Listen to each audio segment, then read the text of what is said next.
Yo, what is good, Ninja? OG over here from Player Essence, and welcome to another PE Nintendo Switch and gaming news video. You know what, guys? We're just gonna go ahead and get right into the big news, and if there's time, I'll talk about some other stuff, but even if I don't, that's okay. You guys will get that other information in a separate video, because the big news is that the Nintendo Switch worldwide sales have topped 10 million units, which is really good considering where Nintendo was a year ago at the same time. All things considered, I guess this is more of a discussion video, but let's go ahead and get into the article here first. Shout outs to Gamatsu for this. Nintendo did announce this on Twitter, though, as far as the sales, but let's go ahead and get into it. So a strong first year for Nintendo's new platform. So the Nintendo Switch has sold 10 million units to consumers around the world since its launch on March 3rd, according to Nintendo's internal sales figures the company announced. The console had a strong first year of game releases, including first-party titles such as Super Mario Odyssey, The Legend of Zelda Breath of the Wild, Splatoon 2, Mario Kart 8 Deluxe, and ARMS, as well as third-party titles like Mario + Rabbids Kingdom Battle, Rocket League, LA Noire, The Elder Scrolls V Skyrim, Golf Story, Stardew Valley, and I'd also add in stuff like Disgaea. You also had Minecraft in there as well. There was just a lot of different games. Pokken Tournament was another great game they put out there to help keep up the momentum. Steam World Dig 2, Battle Chef Brigade. There's just a lot of different games that Nintendo came out with, whether it's the third-party developers or it's the independent third-party developers as well, or indies or nindies as Nintendo likes to call them. There was a lot of different games to help just keep the momentum going. Now let's continue on here. Nintendo aims to continue the momentum into 2018 with the launch of first-party titles such as Kirby Star Allies, Bayonetta, Bayonetta 2, a new Yoshi game, as well as third-party titles like Wolfenstein 2, The New Colossus, Mega Man 11, Project Octopath Traveler, Shovel Knight, King of Cards, and Runner 3, which is going to be a really good one, and I'm really excited for. But also, there's titles like Shin Megami Tensei 5, you also have Valkyria Chronicles 4 that's coming to Nintendo Switch, plus there's a brand new Fire Emblem game that should be coming out as well in 2018. So there's still a lot more stuff, plus more surprises as well. But let's go ahead and talk about this, because if you're looking at the sales, as of, I think it's December 9th or 10th, they track these sales too. So as of this point, Nintendo, in about a little under 9 months or so,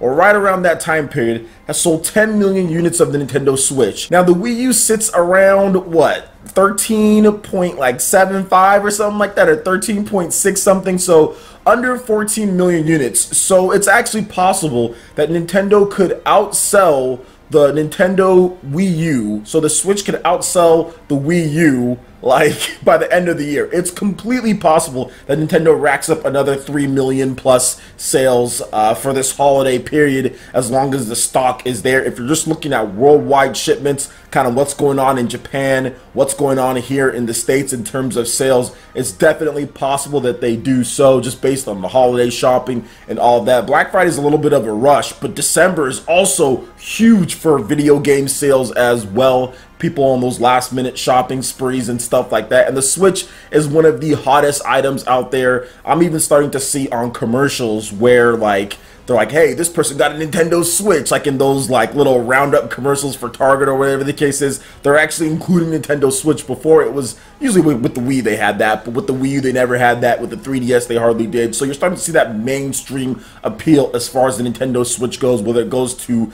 bigger commercials, when it goes to the front page of ads. You're starting to see that. But I mean, the fact that Nintendo is in striking distance of the Wii U says a lot. And on top of that, it's not just the Wii U.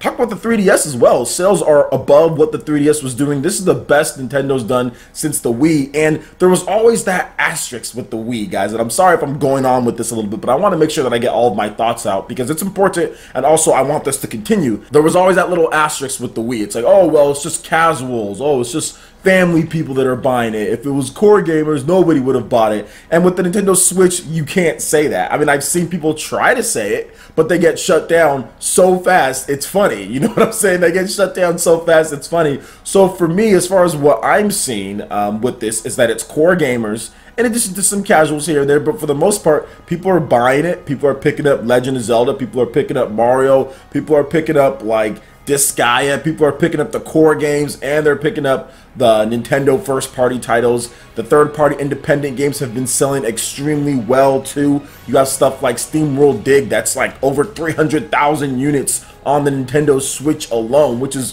phenomenal for an independent game. Really good for a game of its size at $20, so one of the more expensive eShop games. So it's really good to see games like that do well. Stuff like Golf Story, really good as well. Stardew Valley's been doing fantastic. And like the article said here, 2018 is going to be big as well. There's going to be a lot of different games in terms of 2018. Nintendo is going to pull out more. I mean, it's just one of those things to where it's just great to see, like I said, that the fact that it's in striking distance. But I think going into 2018, Nintendo needs to shore up a couple different things. Obviously, I've talked about this before, but I want to just go ahead and mention it again. The online, as far as their service goes, I have complete confidence that Nintendo is going to get the online up and going, and it's going to be serviceable, and then it's going to get continued improvements over 2018. I don't think it's going to have everything when it launches, but it's going to have enough to the point to where people can be like, okay, we're okay with this. We can get behind this, and we can see the potential in the service. Some of the things that I liked that I saw from Nintendo, at least even at the beginning, was on-screen notifications. That was one of my biggest issues that I had with the Wii U, is that it was only on the gamepad kind of, and the on-screen notifications were weird. You have to press the blue light as far as the Wii U gamepad, all of that stuff. So they've already got that built in. They've got normal profiles built in. It's not the whole Miiverse one friends list and a whole separate friends list for your OS. So there are some things that they still need to work out, but overall I see the basis of what they want to layer on top once the online does launch. So we'll see if they get that right. Obviously, voice chat is one of the things some people have been clamoring about and all that, making sure they get that right. I do have confidence that they're going to fine-tune some things, especially with the update to the Nintendo Switch that allows for USB headsets as far as the audio and everything goes, and I think that they're going to go ahead and add in voice chat and all that once 2018 drops. But I do feel that Nintendo, when it comes to the games, that's what Nintendo's done the best. The strong launch when it comes to Legend of Zelda Breath of the Wild, that was like the big thing, making sure that that game launched and had plenty of content for people to play. But even the side stuff like Shovel Knight was really good, Fast RMX was really good. A week later we got Blaster Master Zero. All of those games, as far as the smaller independent games, sold over 100,000 units. So people were definitely picking those ones up. I think the biggest thing and stuff that I have talked about numerous times when it comes to Nintendo Switch, and people talk about third party and all that stuff, and I was like, this is a plan.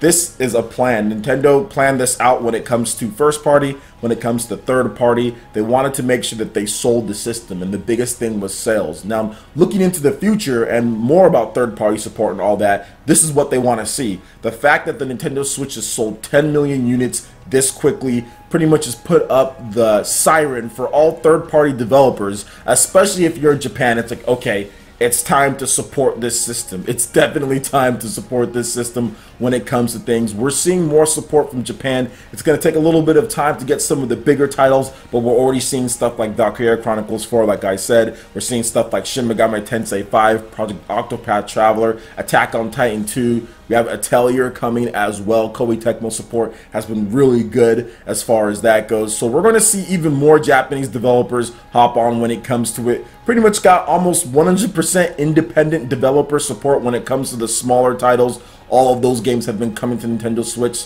Some of them even coming to Nintendo Switch first or exclusively. So it's really good to see just the turnaround that the Nintendo Switch is. And like I said, the concept from when I first saw it definitely didn't catch me when I first saw it, but when it really hit me and when I started seeing the games, that's when I was like, okay, this system has a chance, because for years, for decades, Nintendo fans have had to buy two different systems. They've had to buy a 3DS, a Wii U. They've had to buy a Game Boy and a Super Nintendo, or whatever the case is. You know what I'm saying? N64, Game Boy Advance, GameCube. You've had to buy two different systems to get the full Nintendo experience. But at this point, Nintendo has like 95% of their developers all working on the Nintendo Switch, and you're literally getting all the Fire Emblems that would normally come to just the 3DS or the portable. You're going to get that on the Nintendo Switch, and it's been a rousing success. I didn't think Nintendo would take that chance initially, but now after the results, obviously you can sit here and see, yeah, it was a good idea. So I was definitely wrong on that, but I definitely shaped up earlier in the year. I talked about how I made a mistake as far as what this system was going to do, as far as when the first revealed and the presentation, and when I watched that presentation over and over, I was pretty much convinced this system was going to do well before launch, as far as back in January or so. So I was convinced after I watched it, all the different games, everything was just amazing with the lineup. So I knew it was going to do well. And it is doing very well, and I'm happy to see this, and this is definitely going to lead to more third-party support when it comes to it, because these developers want to see sales. That's the biggest thing, and you're seeing that. You're seeing good game sales with third-party titles. You're also seeing good system sales. That's a recipe for more support as well. What do you guys think about the Nintendo Switch selling this much, as far as 10 million units before the end of the year? We still got the rest of December to go. Let me know your thoughts in the comment section below. All right, Ninja, that wraps it up for this video here. Go ahead and check out the links in the description below. We've got Facebook, we've got Twitter. Go ahead and give us a like and a follow on our social media. Really helps us spread the content of Player Essence across the interwebs in addition to YouTube. Also, make sure you check out our Patreon and YouTube live gaming page and consider supporting Player Essence. When you do so, it gets you access to all sorts of cool benefits, perks, and rewards via sponsorship. So check out the link in the description below and support Player Essence right here on YouTube. Hit that like button if you did like this video. Lets me know you guys want more content like this going forward in the future. And subscribe to Player Essence for the latest RPG, Japanese, and Nintendo gaming news. Thank you so much for watching, and I'll catch you for the next video. Peace.